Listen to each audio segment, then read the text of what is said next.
Alors, plus de 250 corps examinés un par un par un groupe de dentistes volontaires dans le cadre de l'identification médico-légale pour finalement enfin trouver le corps du dernier otage, le fameux Ran Gvili, retrouvé cette semaine et ramené à sa famille, ramené à sa terre. Donc vraiment un événement merveilleux, une grande simcha, une grande émotion pour la famille, pour nous tous. Vraiment exceptionnelle, une opération exceptionnelle qui ravive donc une question centrale dans la tradition juive, la question de l'identification. L'identification, c'est une question majeure qui touche énormément de domaines. Alors évidemment, dans les 30 dernières années, c'est une révolution un petit peu, on peut dire, cette histoire des tests ADN, où ça a vraiment transformé les questions de justice concernant les enquêtes criminelles, ou pour des questions tout simples d'identification de soldats perdus ou personnes quelconques perdues. Donc ça a vraiment bouleversé un petit peu le domaine de la science, le domaine de l'identification, et ça a des implications halachiques directes sur la question de quelles valeurs donner, comment considérer toutes ces... Alors ça peut être à partir d'empreintes digitales, ça peut être à partir d'identification par les dents, comme c'était le cas dans cette opération-là, et bien entendu la question évidente des tests ADN.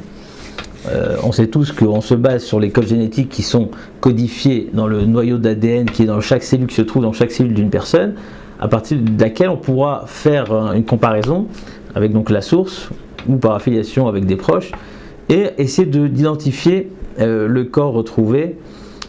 Et comme je disais, ça a beaucoup d'implications à la rigueur. On peut prendre, imaginons par exemple un couple qui a divorcé et donc la femme réclame les mésonotes, la pension alimentaire pour les enfants.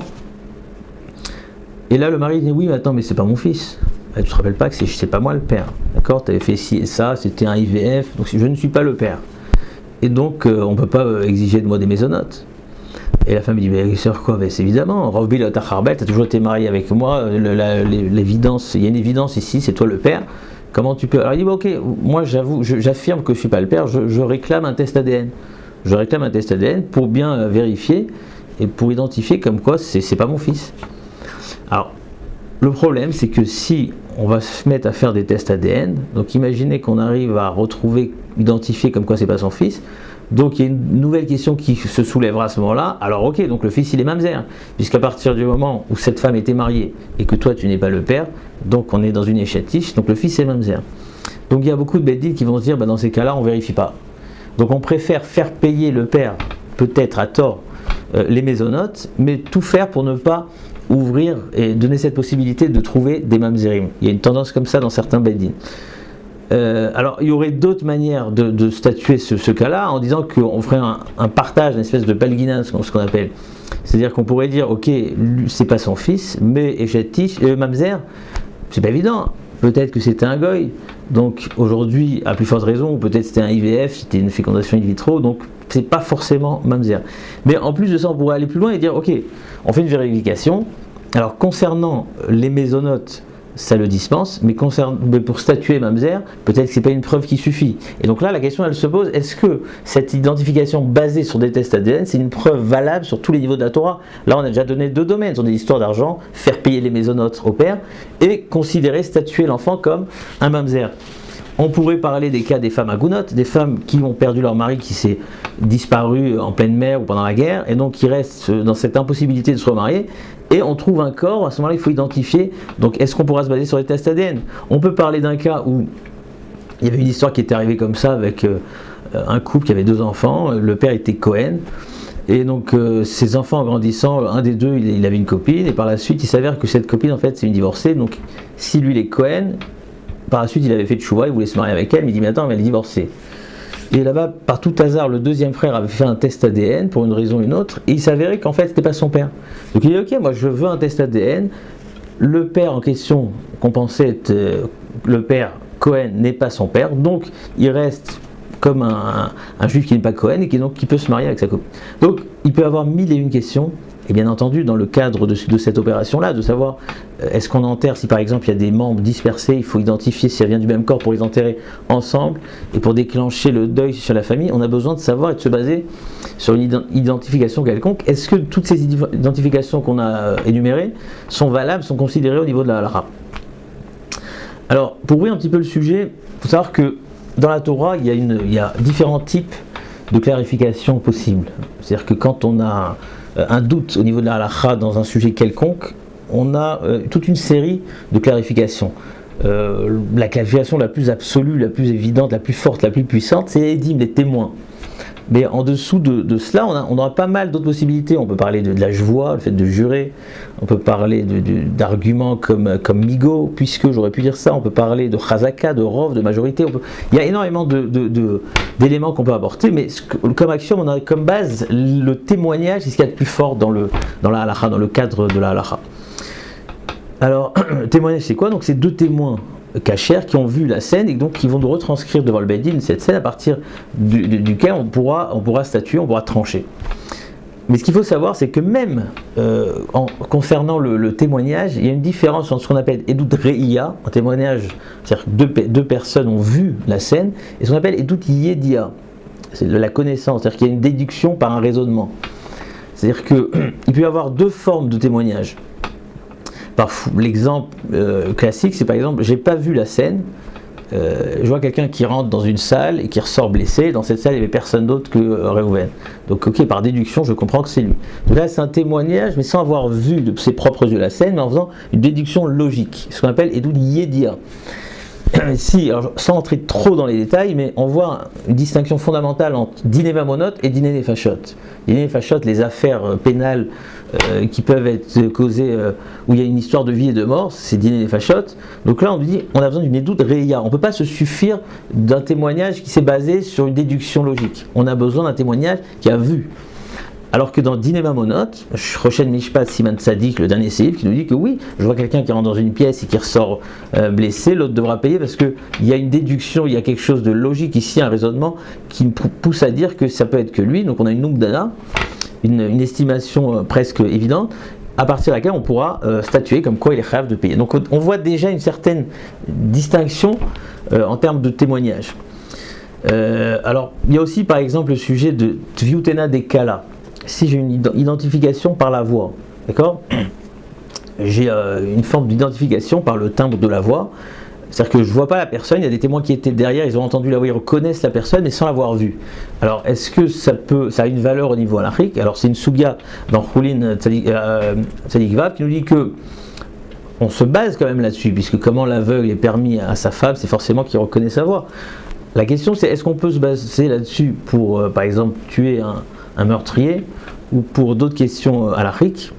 Alors, au niveau de la halakha, la plupart des décisionnaires, le Ktot HaRoshen, le Tivot dans Siman Palev, considèrent tous les deux que Diné Nefashot, on ne peut pas se fier sur Dviut Ena Dekala, l'empreinte de la voix ne peut pas suffire pour juger dans Diné Nefashot. Alors qu'est-ce qu'il en est de Diné Mamonot? Alors là c'est discuté, le Tivot il considère qu'on peut absolument statuer Diné Mamonot à partir de Dviut Ena Dekala. D'ailleurs il y a dans le Pitré de Chouva là-bas, c'est ramené au nom du Avodat HaGershoni, Rav Gershon Ashkenazi du XVIIe siècle, un cas de figure où il y a un frère qui arrive d'un pays étranger et qui, devant une question d'héritage, il dit excusez-moi, je suis aussi un frère. On lui dit d'où tu viens, on t'a jamais vu? Il dit tu t'es des cas là, il ramène des témoins qui ne reconnaissent pas sa tête mais reconnaissent sa voix. Et là-bas, l'Avodat HaGershoni voulait dire il a droit à l'héritage rien que par cette reconnaissance, cette identification de la voix. Donc ça c'est l'avis du Netivot, qu'il y a des identifications comme ça un peu lointaines entre guillemets par la voix, ou même si pour Nefashot ça ne marcherait pas, pour Mamonot, pour des histoires monétaires, financières, ça marcherait. Alors le Ktot ne partage pas son avis, mais on voit quand même pas mal de décisionnaires qui se mettent d'accord là-dessus. Donc le Ktot il nous dit écoute, moi je suis pas du tout d'accord, puisque reconnaître la voix, on n'est plus dans du témoignage, on est dans ce qu'on appelle simanim. Alors et là on bascule à un sujet fondamental par rapport à ce qui nous concerne à nous. Le Ktot il dit on passe à simanim. Simanim, c'est-à-dire des signes différenciés qui peuvent nous distinguer, qui vont être distinctifs pour reconnaître une chose ou une autre. On prend l'exemple, par exemple, voilà, il avait cette taille avec telle, etc., telle couleur d'habit. Ça, c'est des signes extérieurs sur lesquels on peut s'appuyer pour essayer d'identifier ce qu'on appelle simanim. Alors, le Ktot, il nous dit simanim, ça ne marche pas pour Mamonot. On ne peut pas sortir de l'argent à partir de simanim. Oui, on reconnaît cette personne parce qu'il avait cette tache ici, etc. On ne peut pas se fier là-dessus pour sortir de l'argent. Alors, d'où ça vient cette histoire de simanim? En réalité, dans la Gemara, dans Talmud, on retrouve à 3 reprises la notion de simanim. Le Gemara se demande, s'interroge à savoir est-ce que siman, c'est quelque chose, une identification des Oraïta ou des Rabbanan? On peut se fier sur un siman comme on se fie sur une majorité, comme on se fie sur des témoins, oui ou non? Et quand on étudie un petit peu la Sugia de près, on remarque qu'en réalité, on pourrait classer, il y aurait 3 catégories de siman. D'ailleurs, le Maggid Mishneh, il va reprendre ça. Le Ritva aussi, Tosfot, le Mandri, ils veulent définir qu'il y a 3 catégories. On a le siman garoua, le siman banal, basique, par exemple la taille de la personne ou la couleur de son habit. On a un siman benoni, moyen. Et on a un siman mouvak, un siman, un signe qui est plutôt certain, un signe qui est affirmé. C'est par exemple, alors là-bas le cas d'Agma, c'est à côté de telle lettre, il y avait un petit point noir comme ça, etc. Donc là c'est quelqu'un qui peut être, qui est très certain, qui est et à partir duquel, alors dans l'Agmara nous dit comme ça, les Rishonim nous disent comme ça, le doute de l'Agmara, de savoir est-ce que simanim d'Oraïta ou des Rabbanan, c'est sur la catégorie intermédiaire, la catégorie du milieu, le signe moyen. Mais sur le signe mouvak, le signe certain, là on peut faire sortir de l'argent, là on peut permettre une aguna. D'accord, une femme qui son mari a disparu, on peut la permettre sur la base d'un signe, d'une identification basée sur un signe mouvak, d'accord. Et il va falloir définir qu'est-ce qu'on définit, qu'est-ce qu'on appelle un signe mouvak. Mais ça, c'est accepté par quasiment tous les décisionnaires, même si le Rambam, c'est un peu plus compliqué parce que d'abord il ne cite pas, quand il dit qu'Aguna ça marche pas de siman, on ne peut pas se baser sur un siman, sur un signe, il ne nous dit pas oui mais un signe mouvak ça marche. Et en plus de ça, dans Ilchon Nachalot, ça pourrait paraître le contraire, mais la plupart des décisionnaires, et c'est tranché dans le Shulchan Aruch, dans Even Ezer Siman Yudzaïn, Sifra Dalet, ont siman mouvak, un siman certain, un siman. On peut se baser pour permettre une aguna. Alors c'est quoi siman mouvak? La grande question c'est qu'est-ce qu'on définit par siman mouvak? Alors, quand on regarde par exemple le Roche, il nous donne un exemple. Quelqu'un qui lui manque un membre, d'accord? Où il y a une déformation, le Troumat Hadeshen, il parle par exemple, il a un nez avec une déformation ou une grosse trace sur le nez. Donc d'accord, tout ça c'est cité dans le Shulchan Aruch et Ben Ezer Siman Yudzaïn. C'est ce qu'on appelle Siman Mouvak et on peut permettre une aguna à partir de ça. Alors le problème c'est qu'on a un Rabbeinu Yerucham qui est cité dans le Beit Yosef, dans Even Ezer, qui lui dit, je vais te dire c'est quoi Siman Mouvak. Siman Mouvak c'est un signe différentiel qu'on pourrait affirmer qui n'existe dans aucune autre personne que lui. C'est donc, d'après lui, on parlerait carrément de quelque chose de vraiment très très précis. Je sais pas, moi, il a une cicatrice dans une opération bien précise à un endroit. On peut presque jurer qu'il n'y a personne dans le monde qui n'a donc. Les décisionnaires disent oui, à ce moment-là, il faut quelque chose de très poussé. Mais alors, dans les poskim, ils nous disent que non. Le sens du Rabbeinu Yerucham, c'est pas de dire, c'est pas d'affirmer que ça ne peut pas exister nulle part ailleurs, etc. Parce que d'où on va savoir, de toute façon, on dirait qu'on a examiné le monde entier. Donc on a le Rabbi Eliyahu Mizrahi qui nous dit non, l'intention du Rabbeinu Yerucham, c'est-à-dire qu'on a un sentiment comme ça. Quand on regarde, on observe, on analyse ce signe, ça nous donne l'impression, oui, bon, c'est quelque chose qu'on ne trouvera pas ailleurs. Ou on a encore le Massad Binyamin, et ça ce qui est très retenu dans la Ra. Donc Massad Binyamin c'est un élève du Rama, du Maharshal, donc c'est un avis, je pense que je vais insister là-dessus, parce qu'au niveau halachique en fait on se base principalement sur cette idée-là. Lui il dit, si je dois définir Siman Mouvak, c'est en fait toute caractéristique qu'on pourrait statuer comme 1 sur 1000. Voilà, si tu peux me dire, ça peut arriver chez une autre personne, mais c'est 1 sur 1000, c'est défini comme Siman Mouvak. Okay, et à partir duquel tous les décisionnaires se mettent d'accord qu'on peut permettre une aguna. Alors évidemment, c'est pas que c'est un cas au hasard, on cherche tous les corps du monde entier et on se base sur ce signe-là pour permettre, parce que si c'est 1 sur 1000, alors il peut y en avoir pas mal d'autres. Dans un cas d'aguna, c'est qu'il y a un contexte. On a perdu quelqu'un, on l'a retrouvé dans la région, etc. Et puis à partir de ce contexte-là, dans cette situation, dans cette configuration-là, on peut se suffire d'un signe qui est 1 sur 1000 pour dire c'est évident, il ne peut pas y avoir autre chose, c'est forcément lui. Donc on voit déjà que la notion de siman, c'est une notion qui existe dans la halakha, c'est une notion qui nous permet jusqu'à permettre une aguna, de faire sortir de l'argent. Alors c'est vrai qu'on a un Tosfot dans Choulin qui dit qu'on ne peut pas utiliser un siman pour faire sortir de l'argent, Mais a priori, il faudrait dire que Tosfot il ne parle pas du siman mouvak, il parle du siman moyen ou du siman banal, mais quand on parle du siman certain, les signes beaucoup plus sûrs et certains, là Tosfot serait d'accord qu'on fait sortir de l'argent. On peut aller jusqu'à même faire sortir de l'argent, de la même manière qu'on arrive à permettre une agouna. Alors la dernière question sur laquelle on pourrait encore se pencher, c'est qu'est-ce qu'il en est si par exemple on n'a pas de siman mouvak, mais on a plusieurs siman moyens. D'accord? Donc le Rama il nous dit dans le Shulchan Aruch, il nous dit si j'ai même 100 siman associés, 10, 15, 20, 30, 100 siman, ça ne marche pas. À partir du moment où un siman moyen ne marche pas, le fait de l'associer avec 10 autres simanim, ça n'aide pas. Et il y a une grande discussion dans les décisionnaires. Est-ce que tout ça, c'est valable uniquement quand j'associe des siman nuls, des siman banals, des siman très faibles, ou même si j'associe des siman moyens? Là, à la fin, on retient plutôt, enfin c'est très une grande discussion. Dans le Bassal Binyamin, il retient plutôt que si on associe des siman moyens, évidemment que ça crée un siman mouvak. 2 siman moyens créent un siman mouvak. Alors, si vous voulez, le Sefer Marot Hatzovot, qui s'est énormément penché sur la question et qui fait une synthèse extraordinaire où il parle de tout, vous pouvez même regarder dans le Hotzar Poskim où carrément il a établi une liste avec toutes les catégories tous les cas, des exemples, des cas de figure où il essaye de statuer qu'est-ce qui est considéré comme mouvak, pas mouvak, mais dans l'idée, moi j'aimerais résumer comme le Bet Meir y conclut, que si on se base sur l'idée du Masal Binyamin où siman mouvak c'est défini par 1 sur 1000, et ben 2 siman, il faut réfléchir prenons au cas par cas, essayons de réfléchir de manière logique. C'est-à-dire que si je vois 2 simanim, 2 signes, je sais pas moi, il a une cicatrice sur le front, à part ça il a un grain de beauté sur la joue. Donc je vais dire, c'est vrai que 1 tout seul c'est pas 1 sur 1000, mais ces deux là ensemble ça fait 1 sur 1000. Donc associer 2 siman sur lesquels on pourrait dire, là il y en a 1 sur 1000, le Bet Meir, sa conclusion, c'est valable, on peut permettre une agouna sur cette base-là. Donc si on veut un petit peu avancer dans notre sujet, on voit quoi? On voit que la notion de siman, c'est une notion qui est discutée dans la halakha. Alors c'est vrai qu'un siman moyen, quand la Gemara nous parle de siman, c'est siman moyen. C'est pas terrible, d'accord? La Gemara, elle se pose la question, est-ce que c'est une valeur de Horaïta, des Rabbanan? La plupart des Rishonim tranchent que c'est des Rabbanan. Dans le Rambam, c'est très controversé. Mais donc on ne peut pas se baser sur un siman moyen pour aucune implication halachique.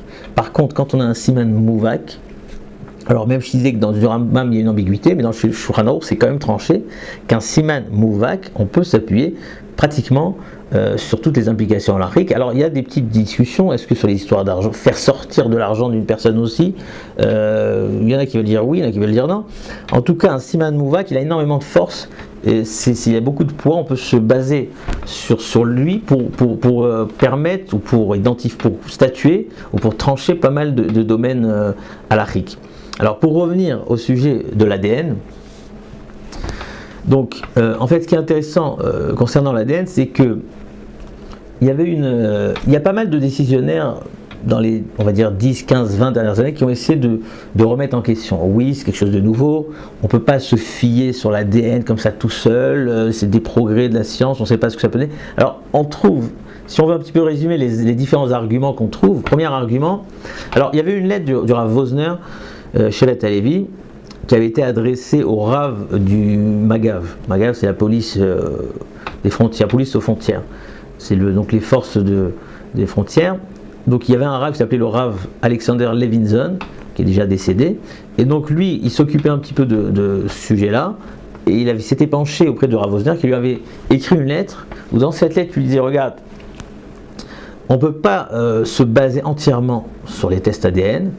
Le test ADN, il a une dimension, il a une définition de ce qu'on a appelé simanim, les signes distinctifs, et sur lesquels, alors là où siman ça peut servir, on pourra se fier là-dessus. C'est-à-dire par exemple, rassembler des membres éparpillés pour les enterrer dans une même tombe, oui. S'il y a un héritage où il y a un seul héritier, c'est-à-dire qu'on n'est pas en train de faire sortir des autres pour lui donner à lui, il n'y a pas de problème. Se mettre en deuil quand on parle d'un célibataire, vous allez comprendre pourquoi, oui. Mais par contre, si tu veux me parler de permettre une agouna, statuer un mamzer, se mettre en deuil pour quelqu'un qui n'est pas célibataire, non plus. Pourquoi? Parce que si on lui permet de se mettre en deuil, les gens vont arriver à permettre sa femme à se marier. Donc vous voyez comment il y a toute une logique chez Rav Wosner qui nous dit que se fier entièrement sur l'ADN, non. Mais par contre, pour certaines choses sur lesquelles la notion de simanim suffit, pareil pour l'ADN. On trouve aussi le Rav Ben Zion Uziel dans une des tchuvot à lui qui est ramené dans le Yabia Omer Chelek Yud. Lui veut dire que ça ne correspond pas avec ce que Chazal nous ont confié dans Maseret Nida Lamed Aleph, que c'est la mère qui donne tout ce qui est lié au sang, à toute la matière rouge. Donc il considère que faire des prises de sang et des tests génétiques ça ne peut pas être attaché au père, puisque finalement c'est la mère qui nous l'offre. Alors, encore une fois, c'est vrai que c'est écrit dans Chazal, mais si aujourd'hui on voit que l'ADN c'est complètement prouvé qu'il y a une relation, une affiliation avec le père proche, il y a une similitude, et on compare, donc c'est difficile d'accepter ces arguments-là. On a l'argument du Rav Yoshua Ehrenberg dans Dvar Yoshua, ainsi que le titre Eliezer qui est repris dans un Piskedin Rabbani, comme quoi, oui, mais la science elle évolue, elle change, donc même si à l'heure actuelle c'est prouvé que c'est 99,999, il y a un cas sur 1 milliard ou plusieurs milliards où ça va être semblable, on pourra trouver un corps identique, donc ça peut évoluer, tout peut changer, tout peut se transformer, donc on ne peut pas permettre comme ça de manière ouverte les tests d'ADN. Évidemment, c'est aussi une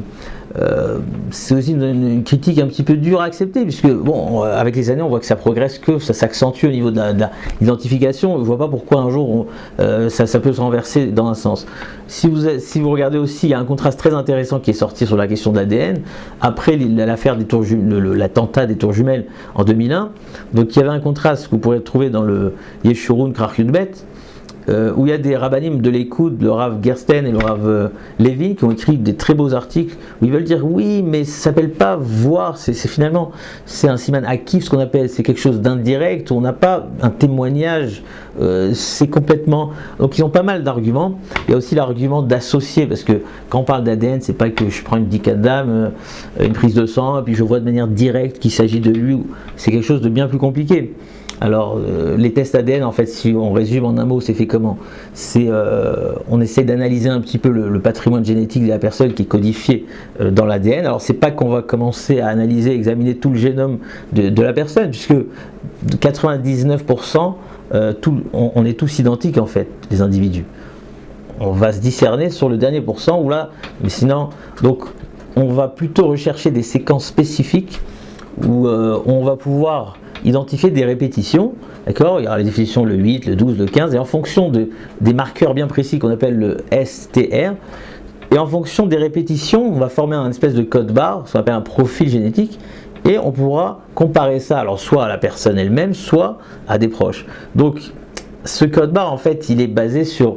On ne peut pas dire qu'il y a un siman, voilà, je reconnais la cicatrice, donc c'est comme si j'ai vu la personne. Non, là, c'est une image formée à partir de plein d'éléments.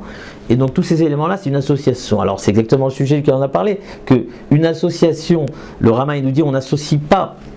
Le Rama dans Siman Yudzaïn, on n'associe pas des simanim moyens. Alors, ce qu'on a expliqué, c'est que la conclusion du Beth Meir, il nous dit que si on peut affirmer en associant plusieurs simanim qu'on arrive à ce que le Massad Binyamin a défini, qu'on est à 1 sur 1000, évidemment qu'on associe et permettre une aguna. Donc c'est pour ça que ma conclusion, c'est quoi ? C'est que même s'il y a plusieurs rabbinim qui ont essayé de remettre en question, mais quelque part, il faut quand même comprendre que aujourd'hui, c'est du 100%. S'il y a du 0,00, aujourd'hui c'est quasi. Et si on arrive à du 100%, on va encore remettre en question et dire oui, mais c'est quelque chose de nouveau, c'est pas une doute réa. Finalement, on n'est même plus dans du doute. Quand on est dans un doute, on peut commencer à parler de témoignages, Rov, Chazaka. Si j'arrive à identifier au niveau scientifique à 100%, par exemple, admettons qu'on est dans du 100%. Alors, j'ai plus besoin de parler ni de témoignages, ni de Razaka, ni de Rov, ni de Simani, mais c'est évident, c'est quelque chose de certain. La science, on l'apprend encore, le Moré Nevochim nous le dit. Si c'est prouvé par la science, ça devient quelque chose de certain, le Rambam de Moré Nevochim. Donc c'est pour ça que j'ai du mal à comprendre les controverses un petit peu comme ça de ces rabbiniques qui peut-être ont du mal à accepter parce que c'est encore nouveau. Mais ce qu'on peut voir, ce qui s'est passé après les tours jumelles, c'est que le Rav Zalman Nechemia Goldberg, et ça c'est ça a été tranché, c'est dans Tromin Krach Kaf Gimel, je crois. Il y a un article extraordinaire du Rav Goldberg qui dit que pour lui, c'est évident que c'est complètement accepté. À partir du moment où c'est prouvé scientifiquement, on peut se baser sur tous les domaines de la halakha. Paraît-il que, au nom de Rav Eliashiv aussi, Il dit que si c'est prouvé scientifiquement, on arrive à définir que c'est quelque chose de prouvable scientifiquement, et ben on sera obligé de tenir compte au niveau de la halakha, même si parfois on pourra demander d'avoir une petite preuve à l'appui en plus, mais en général, il n'y aurait même pas besoin. Sauf que Rabbi Eliashib a quand même relevé un point, c'est que on n'essaye pas de relever un mamzer. Et je veux conclure avec ça. C'est-à-dire que on ne va pas essayer de chercher à faire des vérifications pour identifier une personne et une autre, parce que ça peut parfois nous emmener à de la mamzerout, et on ne veut pas arriver à de la mamzerout. Alors, pour illustrer ça, il y a un Sefer Hasidim très intéressant qui nous raconte l'histoire d'un riche qui avait développé un business avec son évêque, son serviteur, et puis sa femme a été enceinte. Et à un moment donné, le riche il est mort, et le serviteur, donc, qui a pris le contrôle, il a pris possession un peu sur tous les biens, il a dit en fait, moi je suis le fils. Donc le nourrisson, donc, en grandissant, il dit attendez, il fait une petite vérification, il dit mais pas du tout, lui c'est pas le fils, c'est moi le fils. Donc tout l'héritage, tout ce patrimoine extraordinaire, il dit pour moi. Et donc il ne savait pas quoi faire parce qu'il avait très peur de se prononcer, l'autre il était un peu violent. Donc il s'est penché sur Rav Saadia Gaon. Donc le Sefer Sidim, Rabbi Yehuda Chassid, 12e siècle, il rapporte au nom de Rav Saadia Gaon qui était 300 ans avant lui. Où Rav Saadia Gaon lui a demandé, il lui a dit j'ai une idée pour toi. Bon, il a fait intervenir le roi, etc. Mais il dit regarde, prélève du sang de toi et demande au évêque, au serviteur, de prélever du sang aussi de son corps. Donc les deux ont prélevé du sang dans un récipient. Ensuite, il a demandé qu'on prenne un morceau d'os du père et puis il a intégré cet os dans chaque échantillon. Alors ce qui s'est passé, c'est que le sang de l'enfant, du vrai enfant, était complètement absorbé dans l'os, alors que le sang du serviteur n'a pas du tout été absorbé dans l'os. Il a dit celui qui est absorbé, c'est une preuve que c'est son père, parce qu'ils se sont unifiés, voilà, c'est-à-dire que c'est son père. Donc c'est Sefer Hasidim au nom de Rav Saadia Gaon, à tel point que le Elia Rabbah dans Takuf Samechet, il pose la question, il dit mais alors pourquoi dans Baba Batra Nuntret on a Rabbi Banaa, où là-bas il y avait un homme qui a laissé 10 enfants, et juste avant sa mort il a fait une affirmation, une confidence un peu folle, il a dit regardez, il y en a 9 qui ne sont pas mes enfants, il n'y en a qu'un, mon fils, il est mort. Et donc ils commencent à se battre, c'est moi le vrai fils, c'est pas moi, et donc ils vont chez Rabbi Banaa, qui leur dit finalement, il dit regardez, allez sur la tombe de votre père, tapez dessus jusqu'à qu'il se réveille, il va vous dire c'est qui. Il y en a 9 qui ont été, un qui est resté, Rabbi Banaa, celui qui est resté, il ne voulait pas affliger le père, c'est lui le vrai fils. Donc une histoire qui est racontée dans la Gemara, Baba Batra Nuntret, et le Elia Rabbah dit mais pourquoi il n'a pas fait la méthode scientifique un peu avant l'heure de Rav Saadia Gaon avec cette identification à partir du sang et de l'os du père. Alors le rachage sur place d'Afnuntret dans Baba Batra, il donne deux possibilités, et dans la deuxième possibilité, il dit parce qu'il ne voulait pas arriver à identifier un mamzer. On ne veut pas identifier à 100% et dire voilà, donc on a trouvé le mamzer. Donc, pour conclure avec cette phrase, moi mon point de vue personnellement, c'est un peu comme Rav Zalman Nechemia Goldberg. Aujourd'hui, à partir du moment où on n'est plus dans du 1 sur 1000 ni du 1 sur 3000, on est à 1 sur plusieurs milliards en fonction des marqueurs sur lesquels on va se baser pour les tests ADN. On aura plusieurs milliards, tria, etc. Donc c'est quasiment du 100%. C'est de l'évidence, c'est peut-être pas du témoignage, mais c'est plus fort que le témoignage, il n'y a même pas de doute, on sait, on identifie de manière scientifique qu'il s'agit exactement de son père, de son frère, etc.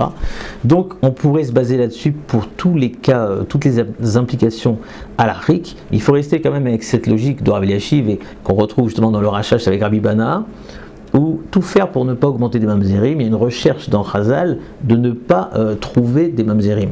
Donc si même faire payer quelqu'un des mésonotes, mais ne pas imposer un test ADN qui risque de nous faire trouver un mamzer.